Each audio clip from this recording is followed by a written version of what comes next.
I'm sitting here with Mr. Lekota. He took part in the struggle during apartheid and spent some time with Nelson Mandela on Robben Island. After Nelson Mandela and ANC took power, he became the defense minister of this country and was so for 10 years. But he decided to leave the party, ANC, in 2008 and to start the coup party. Congress of the People. And why did you decide to leave ANC? Well, because the ANC was led by Zuma, who said that the ANC is above our national constitution. That, in spite of the fact that the constitution at section 2 prescribes that the constitution is the supreme law of our country.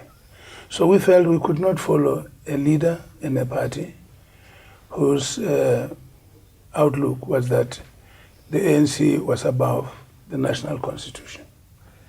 So you left the party because you felt that the ANC didn't follow its own laws that they put on its own citizens in this country?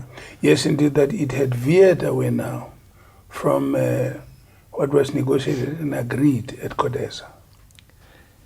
And one question that is very hot topic today is the question of land. And we had Cyril Ramaphosa saying when he became the president that we will seize land without compensation. Yes, that too is one of the most contentious issues. First of all, at the Convention for a Democratic South Africa, CODESA, it was resolved that from that point onwards, nobody would be restricted to any part of South Africa, which meant that the African section of the population, which had been confined until that point in time to 13% of the land, could now live anywhere in South Africa and own property anywhere in South Africa. That you will find in Chapter 1 of the Constitution, which says that the Republic of South Africa is one sovereign democratic state. So this reform, would you frame it as unconstitutional?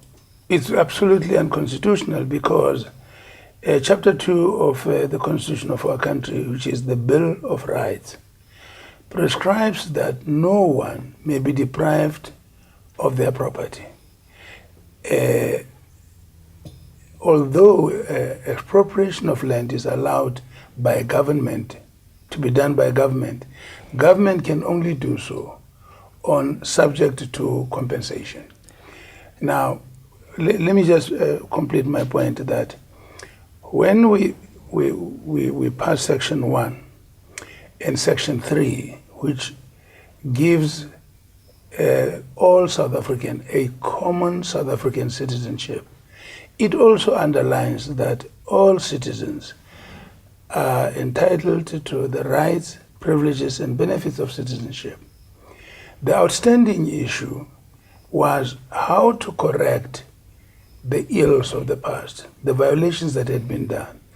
And that is provided for in Section 25 of the Constitution, which prescribes that people who had been robbed of their land or by the previous racial government are entitled to restitution of their land if where they have title deeds to prove that, and so on.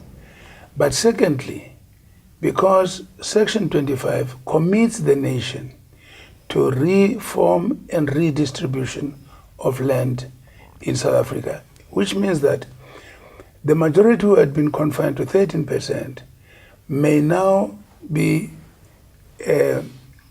given land by, first of all, land that is in government hands, which is the majority of land.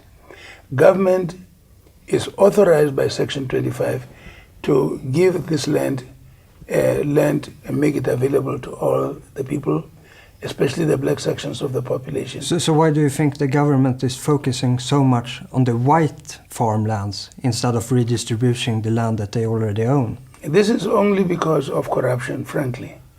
Because there are people in government today who are targeting enriching themselves, who want to be rich immediately. Yeah. And so they don't want to start by educating the populace, especially in the fields of agriculture and so on. So that when you give the black sections the land that is in government hands, they now have the capacity to work that land and systematically and steadily, raise themselves out of poverty. Yeah. And one thing I want to get at is that it was Julius Malema, the president of EFF, that put forward this motion of constitutional change that the ANC later voted for. And how do you see the cooperation between this extreme far-left party of Julius Malema and the ANC? Yeah, frankly, I don't think we should put the burden of this on Mr. Malema. The position is that the African National Congress adopted a policy as early as 1955 that South Africa belongs to all who live in it. And that's enshrined in the Constitution. It is for that reason that we passed Section 1 in the Constitution and Section 3. It is for that reason that we provided that the government, in the same way that the previous governments had just taken properties or removed people from lands which they traditionally occupied. That's why we gave the new government the power now to make these lands available to everyone that needs the land. Now, and that is like, for me, being from Sweden, the Swedish Social Democrat supported that idea quite fiercely during apartheid time. Yes, my sense of it, I was still in the ANC at that time. My sense of it was that the support for the constitution that we adopted was widely accepted. Certainly, the Nordic countries, which are social democratic, were very fully supportive of what we were trying to do and achieve in South Africa. And I think my sense is that the majority of the parties continue to feel that we are on that path. What they don't realize is that the ANC has since abandoned the constitutional path, which is why now Mr. Ramaphosa has clapped up with the EFF to say that they want to take land from some of the citizens, in particular white citizens. But they are not the whites are not the only ones who own land in this country. They want to take that land, the commercial farms and other things, and they say they are going to give it to what they call our people. But you can't talk about that when South Africa has given citizenship to everybody. What needs to be done is to ensure that there is training in big numbers of the black sections of the population, make land available to them and support them with government programs so that they can become, prosperous landowners and so on. And by the way, whilst at it, let me just add this. In terms of, people say, look, what about housing? But Section 26 of our Constitution gives every citizen the right to adequate housing. And it places the burden on the state. It says the state must take steps to progressively advance and to realize the attainment of this right. So there's nothing that the Constitution has not provided for. So would it be right to frame it like this, that the Swedish Social Democratic supported an idea that was put forward by Nelson Mandela, yes, but the ANC party after the Mandela time has actually changed direction from that idea that they put forward to once again go back to unjust laws of this country? Indeed, yes. Indeed, yes. Especially with this issue of this Section 20. Ramaphosa is in fact himself. He was one of us doing the Constitution at CODESA. But he's now reneged on that Constitution. He's taken a route that was taken by those who rejected equality of status for black and white South Africans. Yeah, and people were worried that see some similarities with the reforms that Robert Mugabe put in place in Zimbabwe 2 decades ago. What do you want to tell them? The consequences are really going to be like that, because if as they are planning to do, as we understand from their pronouncements, if they are going to remove or take land without compensation and all of that from the white sections of the population, then you are exactly on the road that Zimbabwe went, because there's very, very few black South Africans who have been trained capable to run commercial farms. We have already seen quite a number of South African commercial farms which have gone dead as a result of being passed on to individuals who don't know what to do with this. So we will suffer food shortages here. There'll be no security of production, and well, heaven forbid what will happen to us. And with that in mind, what would you want to say to the international community or the Swedish Social Democrat that are still supporting ANC still today?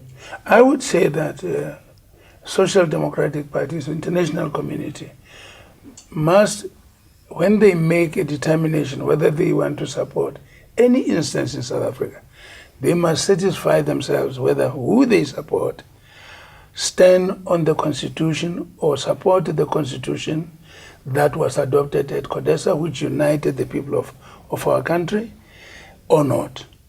This is a critical test for anybody who wants to support progress in this country. If they want to see South Africa go the route of Zimbabwe, they can go on supporting the African National Congress. As we speak now, there's also even the introduction of the suggestion that there should be nationalization of the Reserve Bank. And what this is going to do is that government is going to be controlling the Reserve Bank, and at the same time moving away from the Constitution.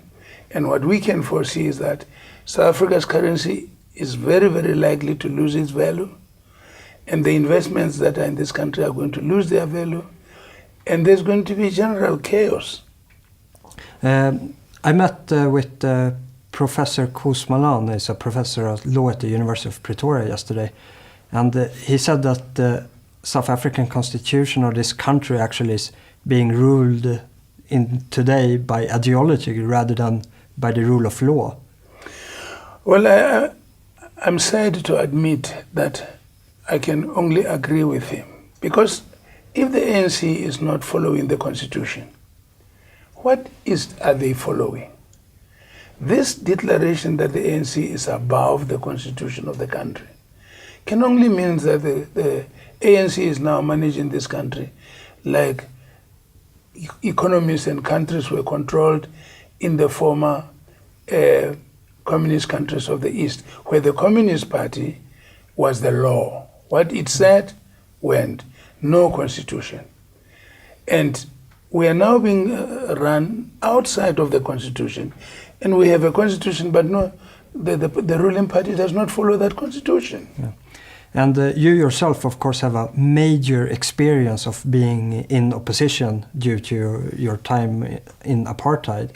Do you see any similarity as an opposition today, if you understand my question? There's a huge similarity. People often wonder, why is it that the black communities, in the black communities, when they have protests and so on, they burn buildings and do things like that. This is a carry-on from the old apartheid days. In the apartheid days, the black communities did not have political power in their hands. They couldn't influence what government is doing. And now we're back in that situation in which the African National Congress have political power in their hands. And they sustain leaders who are corrupt like Zuma and so many others stealing public funds and messing up. They take somebody like Cyril Ramaphosa, they put him there, he takes an oath on the Thursday afternoon. The following day, on the Friday evening, he delivers a State of the Nation address in which he makes pronouncements, policy pronouncements that are in direct conflict with the Constitution to which he swore allegiance the previous day. And they're doing all that. Right now, he has been consistently saying to the people, we have already determined even the number of farms that we are going to take, and so on.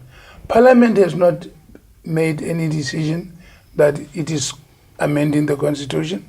The issue has been debated, but he's doing that. And he's saying that like the head of the executive. So the country is completely helpless because the constitution is there, no regard for the constitution, and doing these things that they are doing. And would you say that if you are a white farmer, do you have a right to fight this unjust law and stand and hold your ground on your farm? Whether you are black or white, they say they are going to take your property if they decide so. Whether you are black or white, you are a colored person of colored section of the population or the Indian section of the population, they've already been getting people to go run onto some of the properties to take properties of citizens, and they're not protecting the people. And So what should a farmer do, regardless of color? What should a farmer do well, when they put in that position? At the moment we are campaigning, we are organizing black, white farmers, everybody that wants to have their property. Many of us have never owned property in our lives in this country. Now we have a government that is a majority government that is threatening to take our property from us. No, none of us is protected under this, because under the constitution, property does not only include land, it goes beyond that. It's houses, it's businesses, and so on. We are in real danger of a party people voted into power, believing in its leadership and its policies, but now we find ourselves in this disastrous situation. And you're coming up for an election next year, and the ANC have had their own majority since they seized power in '94. How will you be able to challenge them on a parliamentarian basis? Well, we are mobilizing support across the board, all walks of life in South African society, all the people that support the constitution, to vote in support and in an attempt to protect the constitution, to put in power men and women, political parties, if necessary a coalition of parties that commit to faithfulness to the constitution and the rule of law. Yeah, and for this upcoming election, what is it that the Cope Party needs to be successful? What are you lacking that you need to get the momentum of? Yeah, well, first of all, policy support, but even more important, where it's possible, we would be very, very grateful to get all kinds of support, material support, so that we are able to campaign. Because in fact, as things stand today, the ANC even uses public funds, public facilities, budgets of departments to strengthen its hold on the state. And they give many people of our country are now on grants. They give them this money, food parcels, and persuade them to vote for the ANC on the basis of those things. That kind of bribery that the ANC is using needs to be countered. And we think that the international community should also look with a critical eye on this kind of thing and try and strengthen the voice of reason, the voice of the support, which so many nations celebrated when we achieved that constitution under the leadership of President Mandela. But South Africa will be lost to the people of South Africa and to everybody if the ANC under Cyril Ramaphosa and others is allowed to overthrow this constitution. Do you think a suitable answer from the international community, if ANC continue to disregard the constitution, would sanction be in its place? I don't know what the future is going to be. We are optimistic and we hope that in the coming elections we will be able to muster a majority behind the opposition parties of the country who will restore our constitution to its rightful place. If that did not happen, I'm afraid that we may well be going in the direction in which Zimbabwe went. And of course, we know how the international community responded to Zimbabwe. And that, even if they do it, it will be a bit too late. Yeah, because if you look at the international community response to Zimbabwe, it didn't really have any real effect due to the result. Yes, the whole thing is that it didn't avoid the fact that Zimbabweans suffered starvation. Many of them had left their country, and to this day, they are trying to pick up the pieces now, trying to correct what they did at that time. But here, our government is seeking to go exactly in that direction. Yeah, it's quite scary. Yeah, it's a very, very ominous. And before we run up this interview, is it anything last points that you want to make? The fundamental point I think I've made, it's important that the international community looks at South Africa with a critical eye, and they must see that political parties like the Congress of the People deserve some support to be able to arrest this deterioration that has set in our country. And I thank you for this opportunity. Yeah, thank you for taking your time, and I hope that we can meet one more time before it's time for the election in the future. Thank you very much. We will be happy to do that. Yeah. Thank you very much, Mr. Nelson.